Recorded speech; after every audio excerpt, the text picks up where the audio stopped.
네, 오늘은 온 우주의 중심 무대라는 제목으로 말씀을 드리도록 하겠습니다. 우리 인생을 생각해 보면은 마치 무대에 등장해서 이루어지는 한 편의 극과 같다 이렇게 말하기도 합니다. 어느 순간에 등장을 해서 무대에서 움직이고 말하고 활동을 하다가 때가 되면은 그 무대를 떠나는 연극처럼 우리 인생도 우리가 어느 순간에 이 세상에 와서 살다가 이런저런 모습으로 우리가 살고 말하고 여러 가지 일들을 경험하다가 어느 순간에는 이 세상을 퇴장하듯이 우리가 떠나가고 이런 모습이 참 연극의 한편의 연극에 비유되기도 하는 것입니다. 사람들은 우리가 어디에서 이렇게 등장을 하고 또 우리가 이 무대를 떠난 다음에는 어디로 가는가 거기에 대해서 생각을 해보지만 우리 이 아는 지식 안에서 우리 눈앞에 보이는 세계로는 우리가 알 수가 없어요. 그래서 이전에 우리 대중가요로 인생은 나그네 길이다, 어디서 와서 어디로 가는가 이런 묻는 가사도 있었습니다. 많은 사람들이 참 공감하기 때문에 노래가 된 줄로 압니다. 만약에 이 세상이 정말 무대와 같은 곳이라면은 이 무대는 과연 누가 만든 것이며 이것은 누구를 위해서 존재하는 것이며 또 이 무대에는 주인공이 있는가, 이 무대에는 어떤 드라마가 펼쳐지고 있는 것인가, 이렇게 우리가 생각을 해볼 수 있습니다. 만약에 그런 것이 아니라면 이 온 세계 우주는 뜻없이 어떻게 우연히 생겨서 있다가 우리도 뜻없이 있다가 가는 그런 허무하게 우연적으로 그냥 살다가 없어지는 그런 존재인 것인가, 이러한 질문을 우리는 할 수 있습니다. 성경은 이러한 질문에 대해서 분명한 답을 주고 있습니다. 우리 사람은 스스로 자기 자신에 대해서 생각해 볼수록 정말 수수께끼 같은 존재라는 것을 알게 됩니다. 우리가 일상생활 할 때는 누구라고 불러주고 무슨 자기 이름을 불러주고 직책을 불러주고 이렇게 살아가니까 내가 그런가 보다 하고 살지만은 자기 자신을 들여다보고 내가 정말 어떤 존재인가 깊이 생각을 해볼 때는 알다가도 모르는 것이 자기 자신인 것입니다. 우리는 스스로 있기로 결정하고 스스로 있는 존재가 아니고 우리가 스스로 이 세상에 와서 살겠다고 결정을 해서 우리가 이 세상에 온 존재도 아닌 것입니다. 다시 말해서 우리는 이 세계의 무대와 같은 이 세계를 제작하지도 않았고 우리는 이곳에 어떤 일들이 펼쳐져야 되겠다고 감독을 하거나 설계를 한 그런 존재도 아니고 우리는 이곳의 연출자도 아닌 것입니다. 그래서 우리가 살아가는 우리 자신과 그리고 온 세계에 대한 이와 같은 문제에 대해서 우리 스스로 답을 찾기는 상당히 어렵지만은 불가능하지만은 하나님의 말씀 성경은 대답을 해주고 있습니다. 성경은 굉장히 분명하게 말씀하고 있어요. 이 무대의 제작자는 하나님이시다. 이 무대의 감독도 하나님이시다. 할렐루야. 이 광활한 우주를 볼 때 우리는 하나님의 스케일을 보게 됩니다. 얼마나 크고 위대한 세계를 하나님은 창조하셨습니까? 온 우주에서 이 지구가 위치하고 있는 그 공간을 보면은 사실은 굉장히 적은 위치라고 할 수 있겠습니다. 이것은 우리 하나님 앞에서 우리의 존재에 상대적으로 우리가 얼마나 작은 존재인지를 깨닫게 하고 우리를 겸손케 하는 것이 아닐 수 없습니다. 우리는 지구라는 이 행성 위에 살아가고 있는데요. 이 지구는 태양계라고 하는 더 큰 그런 별들의 무리 속에 있지 않습니까? 태양의 이 여러 위성들 중에 하나인 우리 지구 위에 우리가 살아가고 있습니다. 태양이 중심이 되는 세계인데요. 그러나 이 대우주를 보면은 이 태양도 중심이 아니고요. 우리가 살아가는 이 태양계를 비롯한 여러 별들의 무리들이 뭉쳐 있는 하나의 별들의 모임이 있는데 그것을 은하라고 하고 우리가 살아가는 은하를 특별히 우리 은하라고 하고 있습니다. 이 태양과 태양계 자체도 이 은하계, 우리 은하에서는 하나의 또 작은 부분입니다. 이 태양이 이 은하의 한 중심을 두고 이렇게 돌아가고 있어요. 이 태양도 태양을 중심으로 우리가 돌고 있지만은 이 태양 자체도 이 은하계의 중심을 두고 또 이렇게 돌아가고 있습니다. 얼마나 빨리 돌느냐 하면 이 태양이 공전하는 속도는 1초당 220km입니다. 초속 220km. 어마어마하게 빨리 나르죠. 이 태양은 지구보다 33만 3천 배로 무거운 별인데요. 그렇게 이 우주를 나르고 있어요. 그래서 이 은하에 있는 제일 중간에 있는 이 은하핵이라고 하는데요. 이 핵의 태양과의 거리는 얼마냐면 2만 5천 광년, 빛의 속도로 2만 5천 년 가야지 태양이 이 은하계 중심에 도달할 수 있습니다. 2억 5천만 년의 거리 떨어진 2만 5천 광년의 거리에서 태양이 은하계 중심을 돌고 있는데, 이걸 한 바퀴 돌려면은 우리 태양계가 태양을 중심으로 해서 이 은하계를 한 바퀴 돌리는데 얼마나 걸리느냐 하면 2억 5천만 년. 우리가 머리로 잘 계산이 안 들어오는 그런 시간입니다. 그만큼 광활한 우주에서, 이 광활한 무대에서 우리가 지금 살아가고 있는 것입니다. 이런 우리 은하와 같은 은하가 더 많이 있는 거예요. 얼마든지 많이 있는데, 우리 주변에 있는 유명한 은하계가 안드로메다 은하계 뭐 이런 게 있습니다. 그래서 그런 몇 개가 모여서 한 20, 30개가 비교적 가깝게 모여 있고, 우리 은하계는 다양한 은하계 중에 하나의 그 스타일로 막대 나선 은하라는 그런 어떤 형태로 은하가 되어 있고요. 이 눈으로 볼 수 있는 우주, 눈으로 관측을 지금 못하는 우주도 있을 거라고 아마 추측을 하는가 본데, 눈으로 볼 수 있는 우주 안에 우리가 살아가는 태양계 말고 그 더 큰 은하계, 그 은하계가 같은 그런 규모가 또 2천억 개가 더 관측되고 있다고 이렇게 말을 하고 있습니다. 우리 은하계는 이 지름이 10만 광년의 햇빛이 지나가는데, 이 은하계를 통과하는데 10만 년이 걸리는, 빛이 지나가는데 10만 광년, 10만 년이 걸리는 그런 이 큰 은하계들이 2천억 개가 더 관측이 되고 있다고 하는 것입니다. 이렇게 큰 무대, 이 대단한 이 설계자가 존재하셔요. 그리고 이 지구는 굉장히 작아서 우리가 이 땅 위에서 잠깐 찰나적으로 살다가 가는데, 이 우리의 삶이 작아 보이면서도 또 대단한 것입니다. 하나님의 말씀은 뭐라고 하느냐면, 이 크고 광활한 우주에서 이 지구와 또 그 위에 있는 우리 인류를 향하여 하나님은 지극한 관심을 가지고, 하나님의 관심의 이 초점이 우리 이 세계, 우리 이 지상 세계에 있다는 것을 성경이 말하고 있어요. 그래서 의미적으로서 우리가 살아가는 이 세계가 하나님의 그 관심을 너무 받고 있다는 의미에서 우리는 이 우주의 중심 무대에 살아가고 있다, 이렇게도 또 한편으로는 말할 수 있겠습니다. 자, 그런데 성경이 말씀하는 이 큰 무대에서 도대체 하나님은 무엇을 기대하시고 무엇을 뜻하시고 있느냐 하는 것입니다.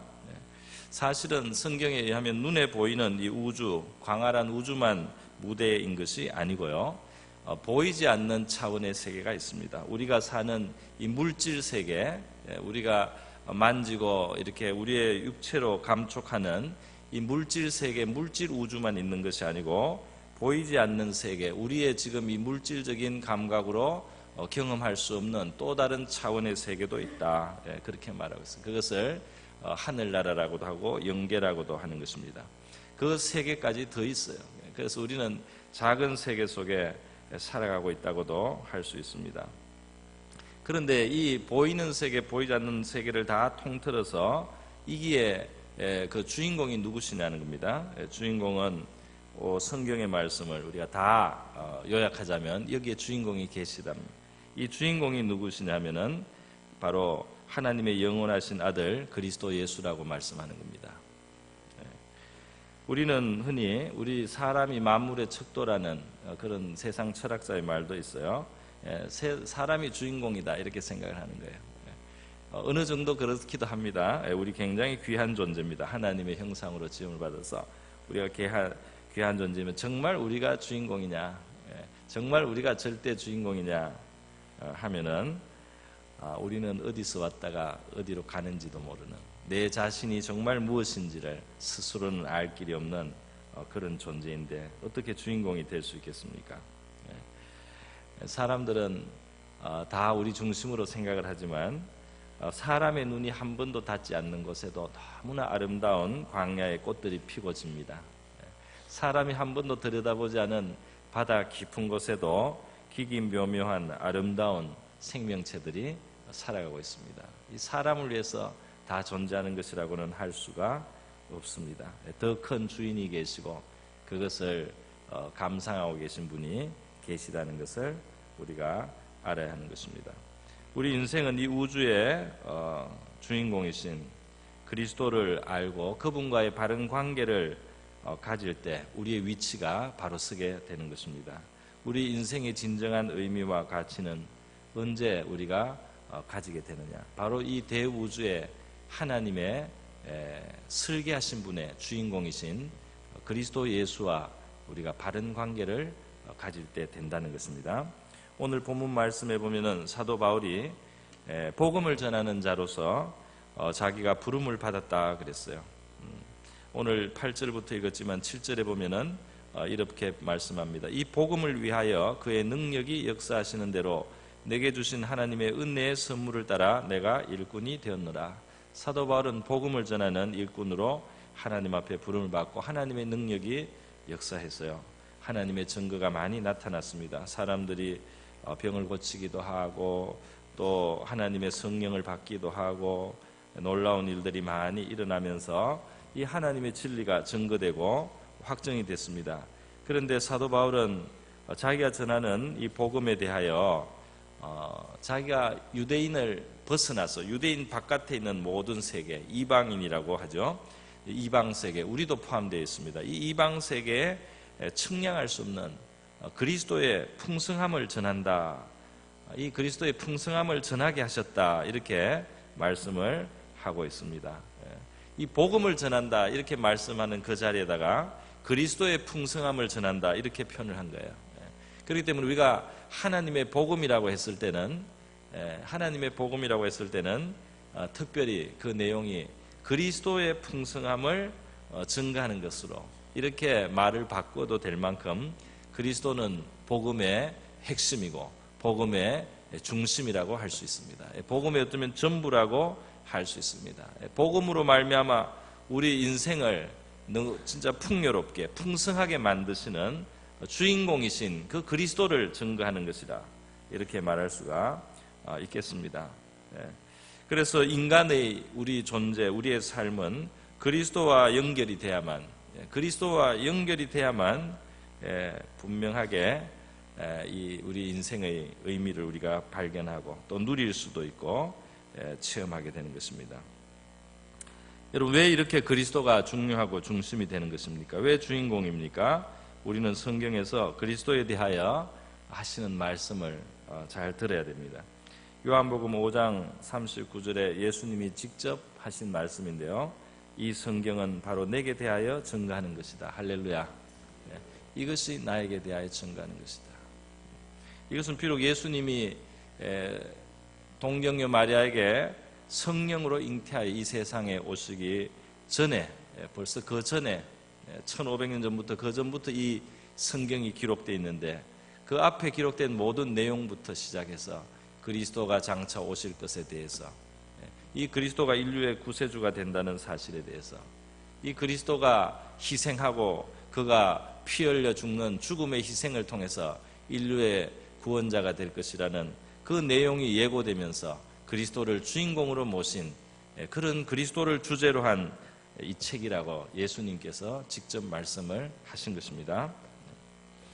여러분, 성경이 말하는 그리스도에 대한 가장 큰 중요한 증거가 무엇입니까?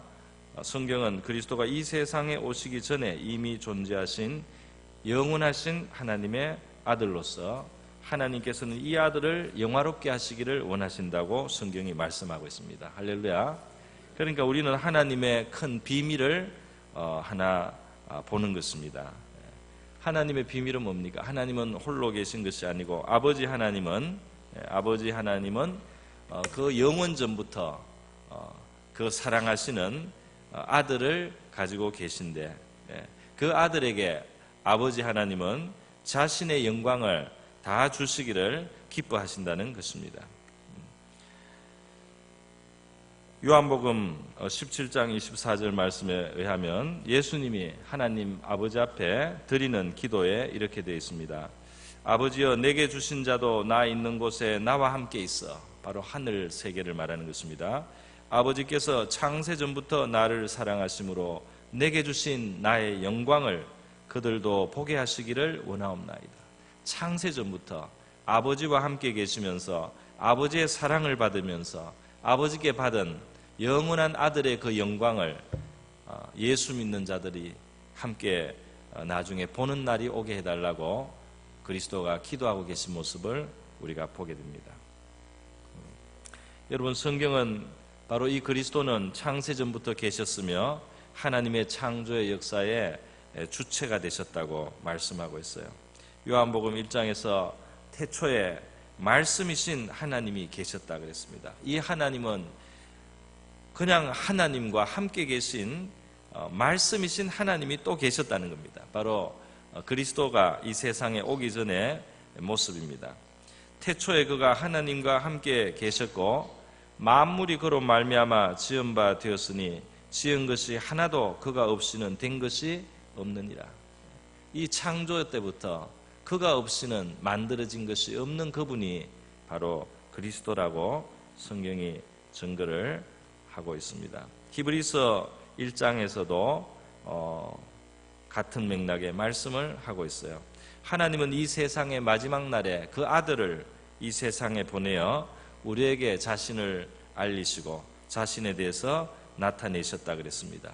이 아들은 만유 이 모든 세계의 상속자이시며 또 그로 말미암아 이 모든 세계를 지으셨다고 이렇게 증거를 하고 있습니다. 여러분, 그러므로 그리스도는 말이죠, 하나님 아버지와 함께 하신 창조주이십니다. 그는 사람이 하나님의 형상으로서 지음을 받았다. 창세기 1장에 읽으면은 하나님이 인류를 지으실 때 자기의 형상대로 지으셨다 이렇게 되어 있습니다.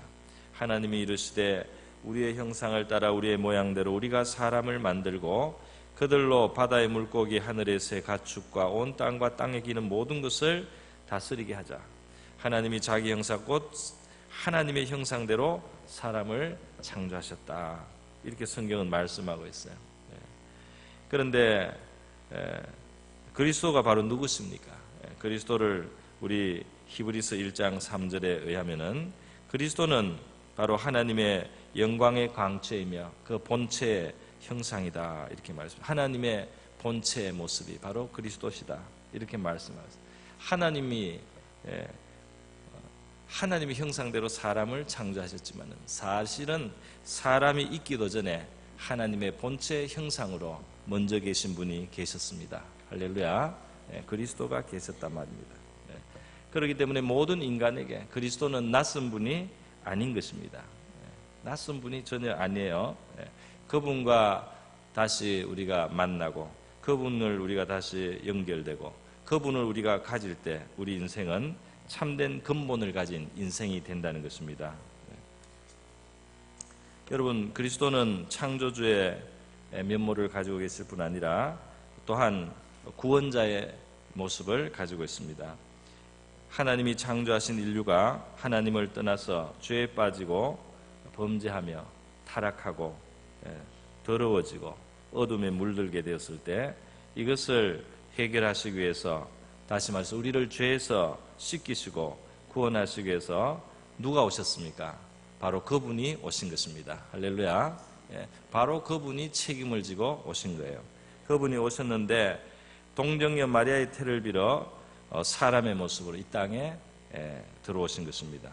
마태복음 1장에 보면은 성령으로 잉태되었어요. 그분이 마리아와 요셉과 약혼한 상태에 있는 마리아에게 잉태가 되었습니다. 그러므로 그분은 마리아의 태를 통하여 잉태되어 들어오셨지만 엄밀한 의미에서 타락한 아담의 후손은 아닌 것입니다. 성령으로 잉태되어 오셨어요. 보라, 처녀가 잉태하여 아들을 낳을 것이요 그의 이름을 임마누엘이라. 하나님이 우리와 함께 계신다는 뜻입니다. 임마누엘, 하나님이 우리와 함께 계신다. 정말 사람으로 찾아오신 하나님이셨어요. 그렇게 해서 세상에 들어오셨는데, 그래서 그분의 이 생명의 가치는 모든 인류의 생명보다도 더 무게가 있는 생명이라고 할 수 있습니다. 그분은 거룩하시며 죄가 없으시며 완전하신 분으로서 인류의 죄를 자신에게 걸머지셔서 십자가에 달려서 대신 저주를 받고 또 형벌을 받고 그 죄의 값을 치르실 때 그의 생명을 내놓고 죽으심으로써 우리의 죄를 정결케 하시는 그런 가장 위대한 구원의 일을 이루신 것입니다. 그래서 히브리서 1장에서는 다시 그는 하나님의 영광의 광채시요 본체 형상이시라. 그의 능력의 말씀으로 만물을 붙드시며 죄를 정결케 하는 일을 하시고 라고 했습니다.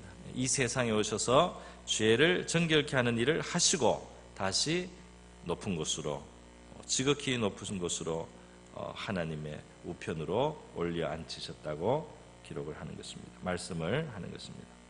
여러분, 예수님은, 이 그리스도는 말이죠, 죽은 지 사흘 만에 무덤에서 다시 부활하여 나오셨습니다. 나타나셔서 제자들에게 40일 동안 자신의 살아있는 모습을 보이시고 증명을 하셨습니다. 만지게도 하셨어요. 같이 식사도 하셨어요. 죽음을 이기는 부활의 생명이 앞에, 우리 인류 앞에 언젠가 올 것을 미리 예고하여 주셨습니다. 그리고 제자들이 보는 눈앞에서 승천하셔서 하늘로 올리시고 하늘 세계로 들어가시는 모습을 제자들에게 보여주셨습니다. 그분은 우리의 구원자로 이 세상에 오신 것입니다. 할렐루야. 모든 인류를 구원하시는 구원자로 이 세상에 찾아오신 분이십니다. 여러분, 성경이 또 말씀하는 중요한 것이 있어요. 그것은 뭐냐면 인류가 언젠가 때가 되었을 때 모든 사람들, 산자나 죽은 자나 다 하나님 앞에 서게 될 날이 온다는 것입니다. 최종 심판, 마지막 대심판의 그 시간이 인류 앞에 기다리고 있어요. 인간의 삶은 굉장히 엄숙하고 진지합니다. 우리가 어떻게 숨어서 흩은 짓을 하고 이렇게 하는 것이 아무 일이 없는 것 같아도 그렇게 살아서는 안 되는 것이 우리 모든 사람들이 하나님 앞에 서야 되는 엄숙한 심판의 날, 우리의 삶의 모든 것에 대해서 하나님 앞에 우리가 대답해야 되는 그 날이 온다는 것입니다. 그럴 때 인류의 이 모든 인간을 재판하실 그 재판장이 누구시냐? 마태복음 25장에 바로 그분이 재판장이라고 말씀하고 있습니다. 바로 그분이 재판장이기도 하다는 것입니다. 인자가 자기 영광으로 모든 천사와 함께 올 때 자기 영광의 보좌에 앉을 것이다. 인자라는 말씀은 예수님이 자기를 일컬을 때 즐겨 쓰시던 말씀입니다. 그분은 사람의 형태로 오신 것을 강조하셨어요. 자신을 인자라, 사람의 아들이라고 일부러 말씀을 많이 했어요. 그런데 언젠가는 자기의 본 영광을 가지고 모든 천사들과 함께 하늘로부터 오실 것이며 자기 영광의 보좌에 앉는다는 것은 왕이라는 뜻입니다. 보좌에 앉으실 것이며 그 보좌의 왕으로 앉으셔서 모든 인류를 심판하게 될 것이다. 그래서 오른편에 또 왼편에 양과 같은 사람들, 염소와 같은 사람들을 나누시고, 그리고 그들에게 변론하시게 하시고 그들에게 그 죄에 대해서 또는 그들의 의에 대해서 밝히시고, 그리고 나서 의인들은 영생에 들어가게 하고 죄인들은 영벌에 들어가게 하시는 그 공의로운 재판을 하실 바로 그분이시라고 스스로 말씀을 하셨습니다. 여러분, 예수님은 부활하시고 제자들에게 나타나셔서 하늘과 땅의 모든 권세를 나에게 주셨다고 말씀을 하셨어요. 요한복음 5장에서 예수님께서 하신 말씀이 있습니다. 하나님 아버지께서는 자기 속에 생명이 있음 같이 아들에게도, 바로 그리스도에게도 생명을 주어 그 속에 있게 하셨고, 또 그가 인자됨을 말미암아 사람이 되셨단 말입니다. 그 영원전부터 영광을 함께 가졌던 하나님의 아들이 사람이 되셨어요. 왜 사람이 되셨느냐면 우리를 위해 죽어주시기 위해서 사람으로 오셨습니다. 사람인 우리의 죄를 감당하기 위해서 그분이 사람이 되셨어요.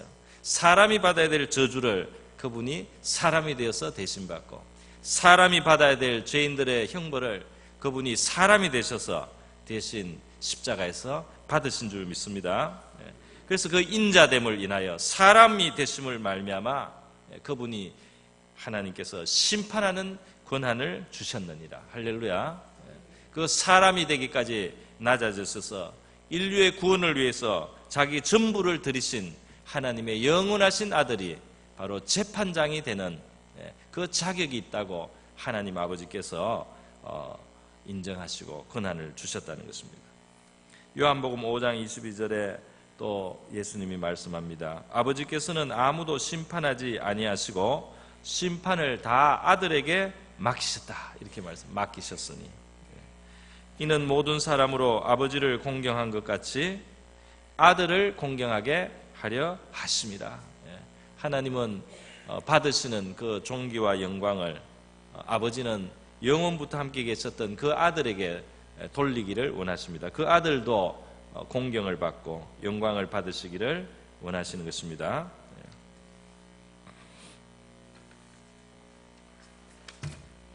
사도행전 10장에서도 예수님에 대해서 사도들이 성령의 충만으로 증거하는 말씀이 기록되어 있습니다. 하나님이 나사렛 예수에게 성령과 능력을 기름 붓듯 하셨음에 그가 두루 다니시며 선한 일을 하시고 마귀에게 눌린 모든 사람을 고치셨으니 이는 하나님이 함께 하셨습니다. 우리는 유대인의 땅과 예루살렘에서 그가 행하신 모든 일의 증인이라. 그를 그들이 나무에 달아 죽였으나 하나님이 사흘 만에 다시 살리사 나타내시되 모든 백성에게 하신 것은 아니요 오직 미리 택하신 증인 곧 죽은 자 가운데서 부활하신 후 그를 모시고 음식을 먹은 우리에게 하신 것이라. 우리에게 명하사 백성에게 전도하되 하나님이 살아있는 자와 죽은 자의 재판장으로 정하신 자가 곧 이 사람인 것을 증언하게 하셨고, 그에 대하여 모든 선자도 증언하되 그를 믿는 사람들이 다 그의 이름을 힘입어 죄 사함을 받는다 하였느니라. 할렐루야.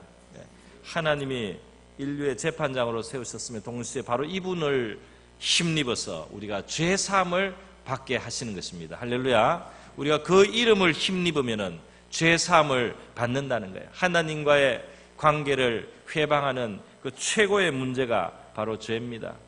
이 죄를 해결하고 이 죄 사함을 받으면 하나님과의 관계는 열리게 되고, 하나님과의 관계가 열린다는 것은 하늘나라와 열리게 되는 겁니다. 할렐루야. 하늘나라가 우리에게 열리게 되는 거예요.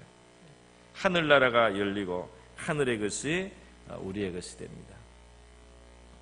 여러분, 우리 사람은 스스로 인생의 주인공이 아니라는 사실을 기억해야 됩니다. 그리스도가 온 우주의 주인공이심을 알 때야 우리 인생의 비밀이 풀리게 되는 것입니다.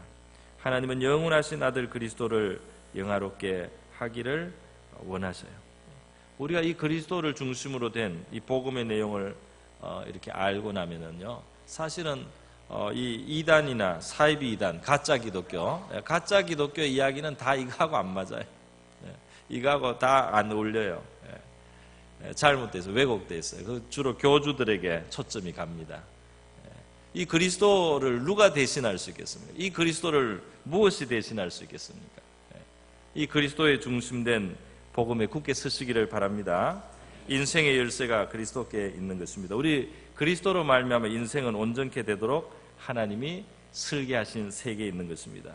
그리스도와 연결되지 않기 때문에 인생에 답이 없고 인생의 의미를 발견할 수가 없어요. 비유자면 이런 비유를 한번 해보겠습니다. 우리 계란이 있는데 말이죠. 계란을 닭이 알을 낳는데 이게 수정이 되면은 유정란이라고 하고 수정이 안 된 상태는 무정란이 되는 거잖아요. 무정란은 그냥 있다가 가는 겁니다. 그죠? 그냥 있다가 가는 거예요. 그럼 유정란은 어떻게 됩니까? 수정이 되어 있기 때문에 거기에서는 생명의 변화가 일어나죠. 그래서 그 알의 원래 역할은 그것이 병아리가 되고 그 새로운 놀라운 생명이 그 속에서 나타나게 원래 돼 있지 않습니까? 무정란은 그 가능성을 가지고 있는 상태인데 말이죠. 거기에 이 수정이 됨으로써 그게 완전하게 그게 만들어짐으로써 여기에서 생명이 발현이 되는 겁니다. 거기서 생명이 자라서 이전에 볼 수 없었던 참 신기한 그리고 원래 의도된 그 완전한 모습, 새 생명의 병아리, 새가 그 안에서 이제 나오게 되는 것입니다. 요한일서 5장 12절에는 이런 표현으로 설명을 했습니다. 아들이 있는 자에게는 생명이 있고 하나님의 아들이 없는 자에게는 생명이 없느니라. 이 아들이 생명이라는 겁니다. 이 아들을 우리가 이 주인공을 모셨을 때 우리의 삶이 비로소 중심을 갖게 된다는 말씀입니다. 우리의 삶의 진정한 의미가 만들어진다는 것입니다. 하나님의 지혜롭고 선하신 다스림과 통치가 우리 주변을 통해서 다 펼쳐지고 경험되기 위해서 바로 주인공이신 그분이 우리 속에 오셔야 되는 것입니다. 그리고 그분이 우리를 다스려 주셔야 될 줄 믿습니다. 예수 그리스도께 우리가 인생의 키를 맡기는 것은 내 것인 권리를 엉뚱한 분에게 맡기는 것이 아닙니다. 원래 참 주인이시고 참 지혜자이시고 죽기까지 우리를 사랑하신 그분께 우리의 인생을 맡기는 것보다 더 지혜로운 선택이 없습니다. 그분이 우리를 다스리는 것보다 우리의 삶에 더 이상의 최상의 것을 우리가 기대할 수가 없습니다. 여러분은 그리스도를 마음에 모셨습니까? 그리스도가 여러분과 함께 하십니까? 여러분은 원래 그리스도를 모시기 위해서 존재하고 시험을 받은 존재입니다. 저와 여러분은 원래 그분이 오셔야지 완성이 되는 존재입니다. 옛날 우리 그 비유에 활용점정이라는 한문 표현이 있습니다. 용을 그려놨어요. 근데 뭐가 하나 빠졌어요. 누나를 그리지 않았어요. 누나를 딱 찍는 순간에 용은 살아납니다. 그래서 물론 그런 이제 지어낸 이야기 같아요. 그래서 그것이 살아갔다 이렇게 하는데 비유를 하자면은 우리 인생의 최고의 그 핵심에 반드시 들었어야 되는 그분이 있습니다. 할렐루야. 그분이 들었음으로야 채워지고 온전케 되고 가치 있게 되고 생명이 있게 되는 줄 믿습니다. 이것이 이 대우주의 이 모든 세계를 만드신 하나님의 설계에 있는 것입니다. 그리고 이렇게 그분을 모신 자들은 교회가 됩니다. 이 교회 속에 일어나는 일은 유정란 속에서 생명이 자라서 변화되고 그래서 생명체가 탄생하는 놀라운 일들이기 때문에 바로 이 일에 대하여 보이지 않는 하늘 세계의 통치자들과 권세자들, 천사들의 어떤 높은 직분을 가진 천사들이라도 할 수 있겠어요.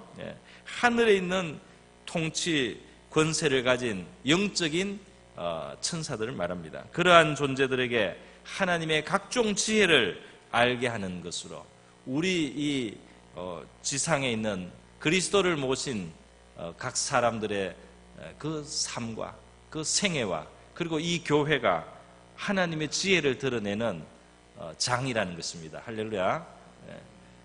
그러니까 우리를 보고 하나님의 지혜를 배우는 하늘의 존재들이 있습니다. 우리만 있는 게 아니에요.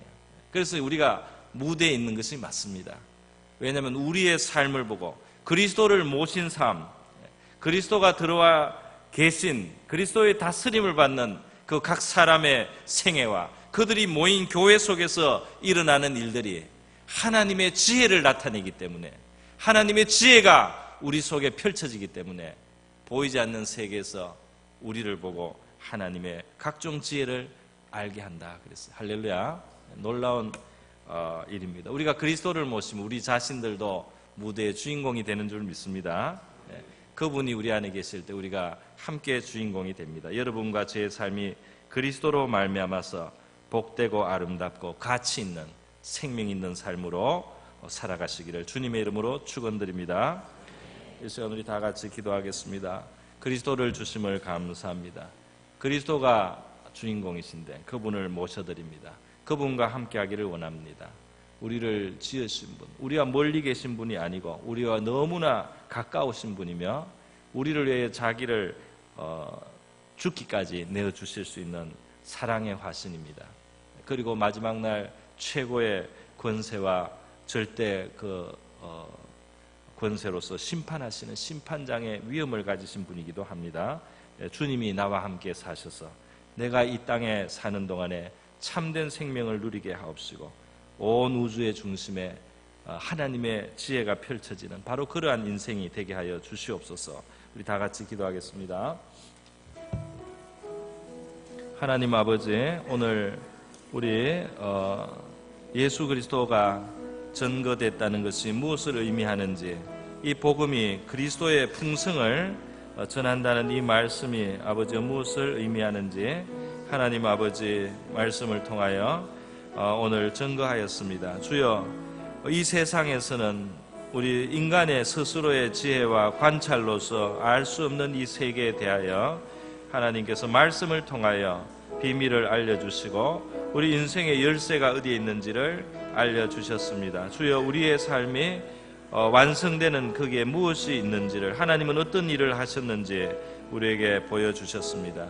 주님, 그리스도를 우리의 생명으로 다 모셔드리게 하옵시고 우리를 위하여 자기를 내어주신 영원전부터 계셨으며 우리를 창조하셨으며 그리고 마지막 날 심판장이 되시는 그분이 우리를 얼마나 사랑하시는지, 하나님이 그분이 주신 모든 말씀과 그분이 베푸신 일과 지금도 우리를 위하여 그분이 일하시고 계신다는 이 사실을 깨닫게 하여 주시옵시고 우리 주님과 맺어진 생애가 되게 하여 주시옵소서. 생명 있는 삶을 살게 하시고 이 모든 세계의 감독이시고 설계자이시고 연출자이신 우리의 하나님 안에서 조화가 되고 우리의 삶이 그 하나님의 지혜가 펼쳐지는 장이 되게 하여 주시기를 원합니다. 갈릴리 또 아버지 나사렛의 그러한 작은 모습으로 보여도 그 안에 가장 존귀한 우리 주님이 계셨듯이 우리의 삶의 외모는 아버지여 소박한 모양을 가질지라도 우리 안에 하나님의 모든 비밀이 그리고 모든 하나님의 놀라운 생명과 축복과 또 풍성이 있는 주님, 그런 우리 한 사람 한 사람 되게 하시고 그러한 보배를 가진 우리 교회가 되게 하시고 그런 보배를 누리고 그 빛의 아름다움을 우리가 누리는 아버지 그런 교회가 되게 하옵시고 이 그리스도 보배이신 주님을 모시고 우리 하나님의 풍성한 은혜 아버지 놀라운 지혜를 경험하는 우리 모두가 되게 하여 주시옵소서. 할렐루야, 감사드립니다. 하나님 아버지, 우리가 우연히 있다가 헛되게 사라지는 그런 존재가 아니고 우리 지혜와 은혜와 사랑의 하나님께서 창조하신 이 세계 놀라운 목적을 가지고 우리가 지음을 받고 이 땅에 우리가 보냄을 받아서 주여 그리스도를 알게 하신 이 은혜를 감사드립니다. 참 주인공이신 그리스도가 우리의 지으신 자요 우리의 구원자요 또 마지막 날 영광과 위엄의 심판장이신데 그분의 사랑 안에 우리가 살게 하시고 그 사랑을 우리가 받아들이고 그 은혜와 공로를 의지하여 죄 없이 함을 받고 죄의 씻음을 받고 죄의 사함을 받고 하나님 앞에 거리낌 없이 하나님 앞에 나가는데 아무 장애 없이 우리 살아계시고 은혜로우신 영광의 하나님 사랑의 하나님과 더불어 살게 하시고 그 아름다운 나라 그 영광의 나라에 이르는 그러한 삶을 살게 하여 주시옵소서.